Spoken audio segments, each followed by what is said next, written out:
All right, hello once again, Jeff Scott of Rankin Technical College.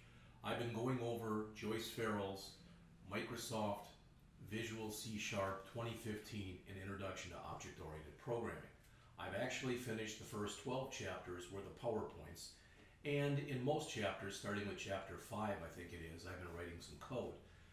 But I've only written code for Chapters 5, 6, 7, and 8, so it's time to come in and write some code for Chapter 9. I'm going to write two programs for Chapter 9 that will not be identical, but will be similar in type, except that one will be a console program, which I'm going to do first, and the other one will be a GUI, or graphical user interface program. Okay, so to get started, I'm going to File, New, Project, and it's a console app, and I'm going to just call it Chapter09-console. Maybe not very original, but it'll work fine. And for the next one, I will call it C8 or Chapter09-GUI. All right. Take a second to build. There we go. We've got our main. First thing I'm going to do is something we haven't done yet, and that is I'm going to come up here, not to my solution, not where it says solution, but down below that where it says Chapter09 console, because that's the name of my project. So I'm going to left mouse click on the project to highlight it. Then I'm going to right mouse click, choose Add, and New Item. There's different ways of doing this, but I'm going to do it this way. And I'm going to click on Class, and I'm going to add a new class right now. That new class will be called Person. So it's person.cs, and you can see it right there. Now, when you create a class, this is an FYI for you, classes have no GUI component. They're only code. So I'm going to assume that right now a person has three characteristics. They have, so let's just say this is what happens when they're born. They have a first name, they have a last name, and we're just going to say they have a social security number. All right, it should be pretty obvious by the names what these are, bud. So first name, last name,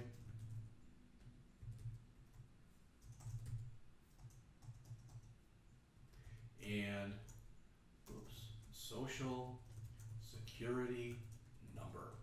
Now, one thing hopefully you'll notice as we look at this, and this is done on purpose, I am not initializing any of these variables. All right? But each instance, so each time I create a person, each person can have a unique first name, last name, and should have a unique social security number. So these are my instance variables. So every time I create an instance of the person class, I'm going to have to kind of fill those up. Now I'm going to create my constructor. I'm going to keep this very simple because it's a first example. We could have overloaded constructors, but I'm just going to assume that, remember, the constructor is public and it's the same name as the class, so it's person. And I'm going to assume that when you create a person, you pass in a string that represents the first name, you pass in a string that represents the last name, and you pass in a string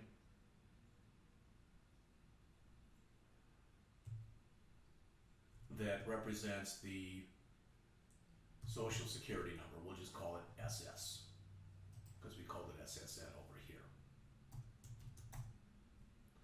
All right? Okay, so what we want to do is whenever we create a person, we want to take the value that's here in first, and we want to assign it to first name. The value that's here in last, and assign it to last name. The value that's here in SS, and assign it to SSN. And I'm going to do this maybe a little bit differently, but it's fine. So I'm going to say first name equal first.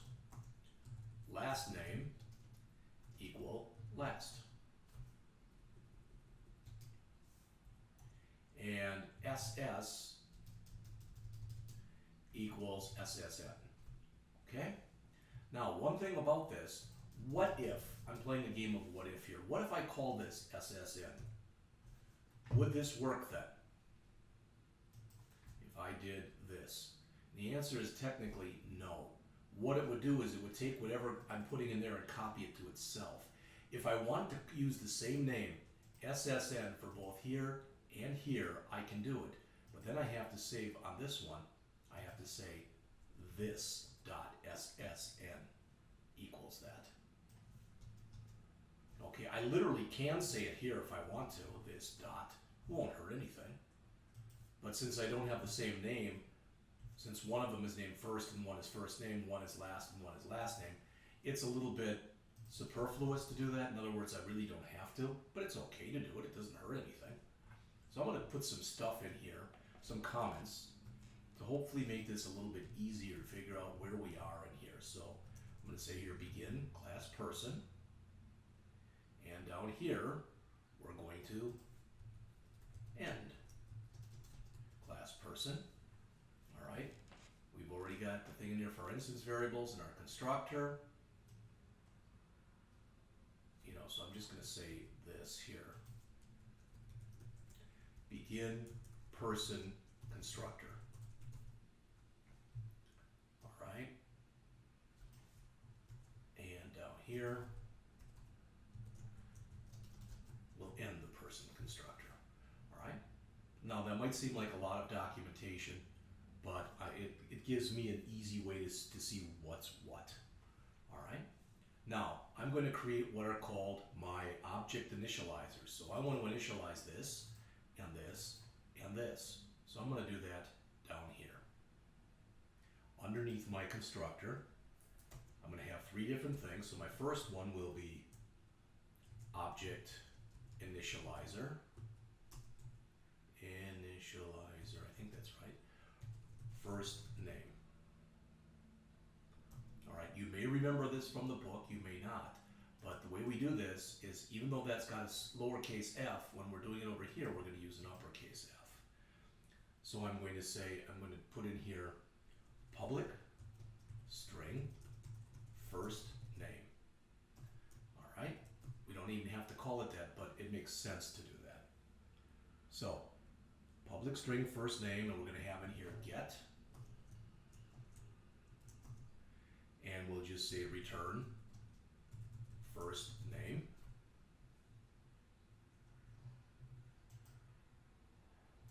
And we'll have in here also a set. And on that set, we'll say first name equals, and this is a C# keyword, it's called value. Notice that the IntelliSense even picks it up. All right. So I don't have to do all this, what I'm doing right now, but I'm going to put more documentation in here.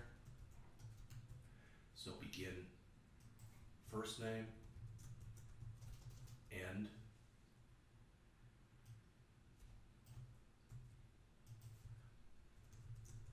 begin get,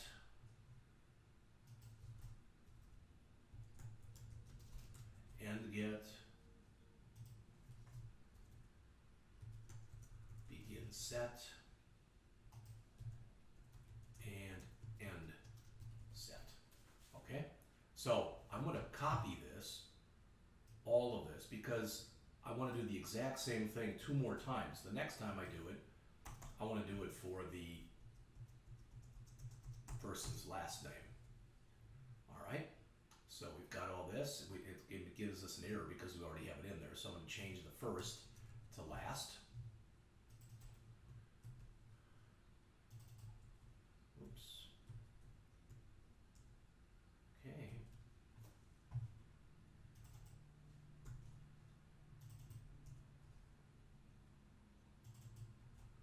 And this will have to change to last also, as will this. Okay? And we're going to do this one more time. Why am I getting an error there?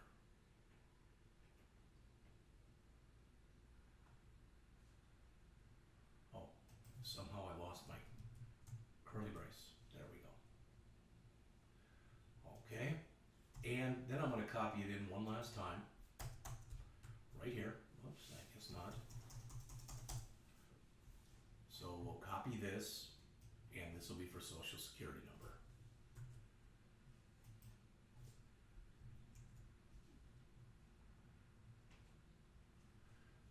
So again, this will be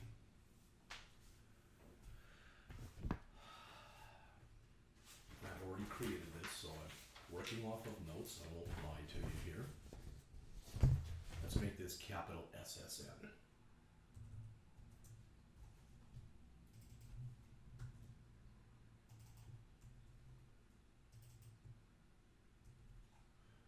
Alright, and this will be SSN here, and this will be SSN there. Okay, we're almost done with the class. Now, I'm just going to go through one of these, but let's think about what's happening here. These are instance variables, these three that are now in blue. That means every time we create a person object, and I'm in my main, when we go back to main in just a minute or two, in here, I'm going to create 5 person objects. One that represents each person in my immediate family. Okay? So what we're saying is, okay, when you create the person, you should give them a first name, a last name, and a social security number. But it's possible that their first name or their last name or their social security number could change. Now, of the three, probably the one that's most likely to change is last name, especially if a person gets married and they take a different name, the name of their spouse or whatever. All right? But if the person, somehow somebody had stolen their social security number, they might have to get another one. A person might really hate their first name and might change it. So what we're doing here is these are called our accessors. This says every time that we ask for the name, it's going to automatically call this get, which will return the last name for us. Every time we try to change that first name, it's going to call the set. And whatever value we pass it, it's going to reset the first name. And it does that also for last name in here. And it does that in here also for social security number. All right? Now, there's only one more thing that we want to do. And I'm going to put a comment in here. It's going to be kind of long to explain this. I'm going to call this the overridden toString method.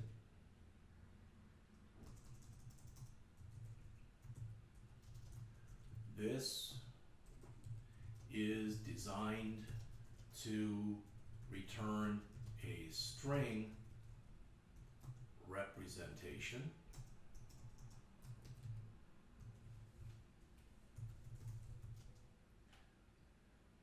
of the person object using the associated properties. Now, that might not make a lot of sense, but ideally it will once we start to write it. So I'm going to say public override, because there is a natural toString method that runs, so I'm going to override it because I want it to do what I want it to do. All right, so you notice it already gave me this. I don't want this. All right, so let me come in here first and put in my obligatory comments here.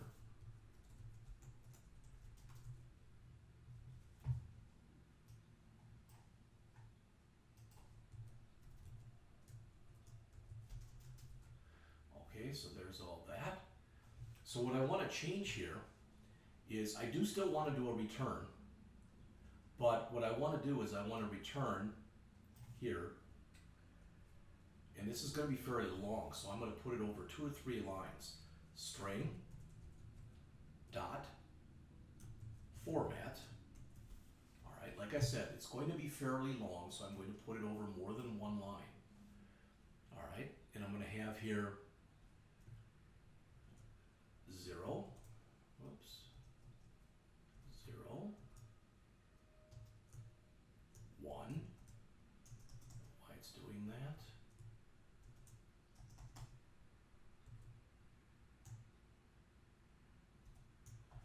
why it is putting that space in there, I don't want that, there we go, 0, 1,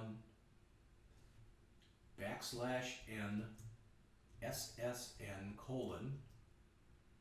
Now we'll go over what all this stuff means in just a second. 2, and then let's end our double quote here, comma, first name, last name, oops, this should be a big F, sorry, probably would take either first name, last name, SSN. And that's it. That's everything. Now, as you can see, we've got some errors here, so I didn't put in my opening double quote. Whoops. Now I have it, so now they're all gone. So let's take a quick look at what this means here. And it may not make total sense to you right now, and that's okay. This 0, 1, and 2 are placeholders. The 0 is a placeholder for first name. The 1 is a placeholder for last name. The 2 is a placeholder for SSN. So when we go and write our program in just a bit, what should happen here is when we print out the information, it should print the person's first name, and then a space, and then their last name, and the \n means give you a new line, so it's like hit enter. Then print out the actual heading, SSN, followed by a space, and then the actual social security number. So that is our entire person class. All right, we could put a lot more into it than that, but again, I'm trying to keep this fairly, at least fairly, simplistic for right now. All right, so let's go back to our main. Sorry, my keyboard here is so touchy, and whenever I touch it the wrong way, so to speak, what it does is it changes my resolution, and this keeps happening. So we'll go back to program.cs. This is our main. And in here, what we're going to do is we're going to create 5-person objects. I'll say instantiate. Whoops.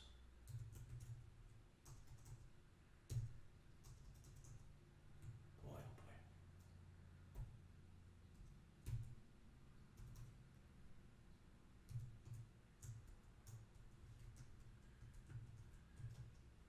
oh boy. 5-person objects. So that's what we're going to do in here. All right. So the first one is me. Person, Jeff equals new person. I'm going to put this on 2 lines so it's easier for you to read. And the first name will be Jeff. The last name will be Scott. And the mythical social security number will be 111-22-3333. So that's the first person. That's me. And know that, again, it's not my social security number. Then I'm going to just go and copy this. And I'm going to make another person, not called Jeff. This is my wife, Sandy. And this will be 222-33-4444. All right. Then the next one will be my oldest daughter, Taylor.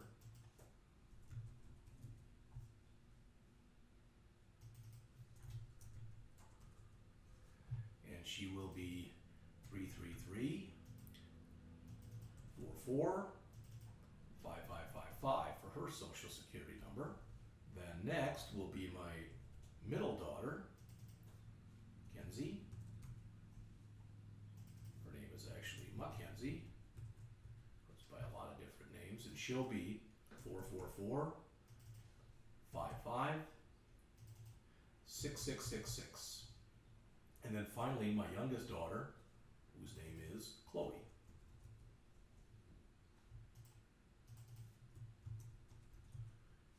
Her social security will be 555-66-7777. So we're creating 5 new objects here. A person object named Jeff, a person object named Sandy, a person object named Taylor, a person object named Kenzie, and a person object named Chloe. So we have now, we have now gone in and we've created those, or told the system to create those 5 objects for us. All right. Now, I could sit there and actually keep calling 5 different times, all the different, the 2-string method type of thing, etc. I could do that, but I don't want to. Okay. So in other words, I could say right here, I could say basically the equivalent of right line Jeff, right line, etc. But we're going to do it like this. I'm going to take these 5 people that are in my family, and I'm going to say the person, I'm going to go and I'm going to make an array of these persons, and I'm going to call it family. And that's going to be equal to new person of size 5. Okay? So I'm, for lack of better words, I am person 0, my wife is person 1, my oldest daughter is person 2, middle daughter is person 3, and youngest daughter is person 4. That's how we're going to fill the array. All right? Now the system isn't smart enough to know what I just told you, so I'm going to have to tell it. So in other words, I'm going to let it know that family 0 is equal to the Jeff object. Family 1 is equal to the Sandy object. Family 2 is equal to the Taylor object. Family 3 is equal to the Kenzie object. And family 4 is equal to the Chloe object. All right? And I did that just so I can process all of the things in here basically at one time. So that's what I'm going to say here. Process each element in family array. Okay? And I could say here, instantiate 5 person objects, good. Create an array of 5 person, an array to hold 5, the 5 person objects. And here we are initializing the array. Okay? All right, now we want to come through here and we want to process each element. And I'm going to use the C# for each loop. So for each person, we'll call it person P for person, in that family array. So for each person P in family, we'll again put comments here. Oops.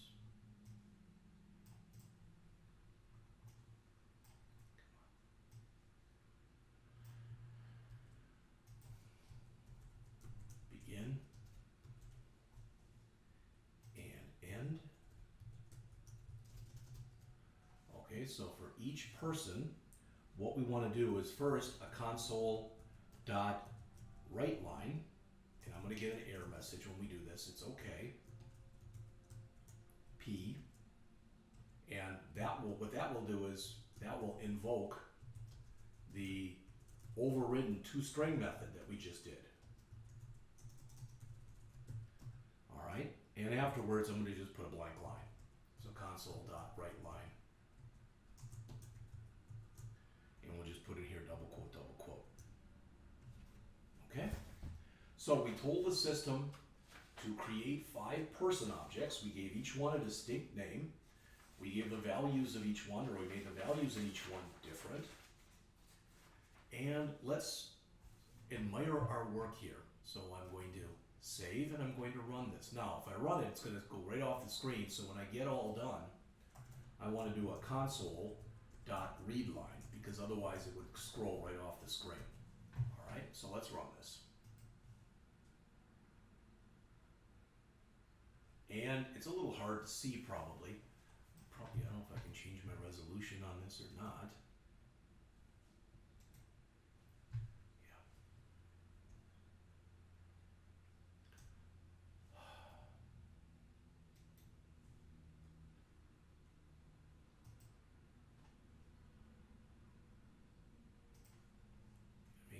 Make this text larger.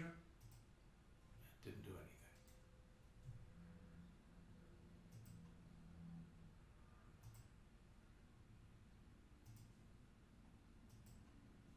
That didn't do anything. Okay.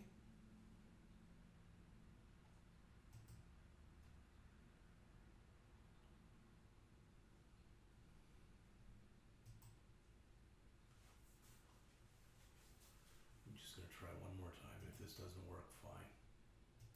There we go. So there's our output. Okay. And it's big, as you can see, but now you can't see it. So we've got all 5 of the family members in there. So again, this is the result of our toString method. This was placeholder 0, which was the first name, placeholder 1, which was the last name, then we manually put in SSN with a space, and then this was placeholder 2 for the Social Security number. So again, what I attempted to show you in the example here was we first went in and we created a class. These were the class's instance variables. So each time we created a person, it was expected that person would have a first name, a last name, and a Social Security number. All right, we also set it up so when you created the person, you should give them all 3 of those values. So you should give them a first name, a last name, and a Social Security number. And in here, and there are other ways we could do this, one of the reasons I did it like this is just more familiar to me doing it this way. I didn't just do get set, which probably would have worked too. In fact, I could have, instead of writing all of this code that you see right here, all that, I think I could have just written inside of the curly braces just get set like that. And I'm not sure why it's doing that, but I think we could have done that too, but I didn't want to. I'm much more comfortable doing it like this. So we've set up to return our first name, or to be able to set our first name, to return our last name, or be able to set our last name, to return our Social Security number, or be able to change our Social Security number. This is what caused all that stuff to print. Again, this placeholder 0 was the first name, placeholder 1 was the last name, SSN is just some text that we put in there, placeholder 2 was the Social Security number. That was our class. After we created our class, we went into our main and told main to instantiate or create 5 person objects. Person object 0 was Jeff, person object 1 was Sandy, person object 2 was Taylor, person object 3 was Kenzie, person object 4 was Chloe. That's the 5 objects. Then we created an array to hold those 5 objects, and we initialized the array with the objects themselves. So we could make a simple for each loop and loop through and print out all the information. So that's it. When I come back in just a couple minutes, so I'm going to do a file, save all, you should always get used to doing that, and I'm going to do a file, close solution, and then I'm going to come back in here into a file, new project, but this one's going to be a GUI, so it's a Windows Form application. And since that one was just called Chapter09-console, this will be Chapter09/GUI. Make sure it says Window Applications. Make sure you've chosen that one. If it comes up with a form like this, everything's good. All right, so I'll be back to work on that one shortly.